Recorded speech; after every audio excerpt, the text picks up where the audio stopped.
తీవ్ర అల్పపీడనం ప్రభావంతో రాష్ట్రంలో విస్తారంగా వానలు కురుస్తున్నాయి. మరో 3 రోజుల పాటు వర్షాలు కురుస్తాయని హైదరాబాద్ వాతావరణ కేంద్రం తెలిపింది.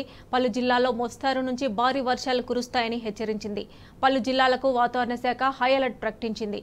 హైదరాబాద్, వికారాబాద్, మేడ్చల్, మల్కాజ్గిరి, రంగారెడ్డి, సంగారెడ్డి, భద్రాద్రి కొత్తగూడెం, హన్మకొండ, జగిత్యాల, జయశంకర్ భూపాలపల్లి, ఖమ్మం, కొమరంభీం, ఆసిఫాబాద్, మహబూబాబాద్, మంచిర్యాల, ములుగు, వరంగల్ జిల్లాలకు ఆరెంజ్ అలర్ట్ జారీ చేసింది. ప్రాజెక్టులో నీటి మట్టం అంతకంతకు పెరుగుతోంది.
రాష్ట్రంలో తీవ్ర అల్పపీడన ప్రభావంతో విస్తారంగా వానలు కురుస్తున్నాయి. మరో 3 రోజుల పాటు వర్షాలు కురుస్తాయని హైదరాబాద్ వాతావరణ కేంద్రం తెలిపింది. పలు జిల్లాల్లో మోస్తారు నుంచి భారీ వర్షాలు కురుస్తాయని హెచ్చరించింది. పలు జిల్లాలకు వాతావరణ శాఖ హై అలర్ట్ ప్రకటించింది. హైదరాబాద్, వికారాబాద్, మేడ్చల్, మల్కాజ్గిరి, రంగారెడ్డి, సంగారెడ్డి, భద్రాద్రి కొత్తగూడెం, హన్మకొండ, జగిత్యాల, జయశంకర్ భూపాలపల్లి, ఖమ్మం, కొమరంభీం, ఆసిఫాబాద్, మహబూబాబాద్, మంచిర్యాల, ములుగు, వరంగల్ జిల్లాలకు ఆరెంజ్ అలర్ట్ జారీ చేసింది. ప్రాజెక్టులో నీటి మట్టం అంతకంతకు పెరుగుతోంది.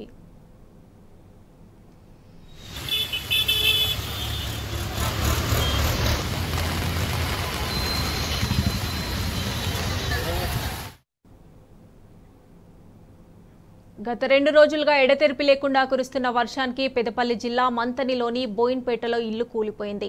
ప్రమాద సమయంలో ఇంట్లో ఎవరూ లేకపోవడంతో ప్రాణ నష్టం తప్పింది. దీంతో అక్కడున్న కాలనీవాసులు ఇంటివారు ఊపిరి పీల్చుకున్నారు. భారీ వర్షాలకు గోడలు పూర్తిగా దెబ్బతిని కూలినట్లు స్థానికులు చెబుతున్నారు.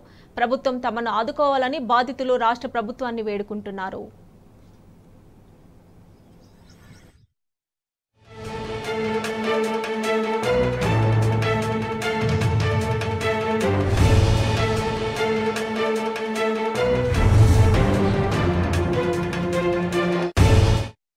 బోయినపేట మాది మంతెన బోయినపేట.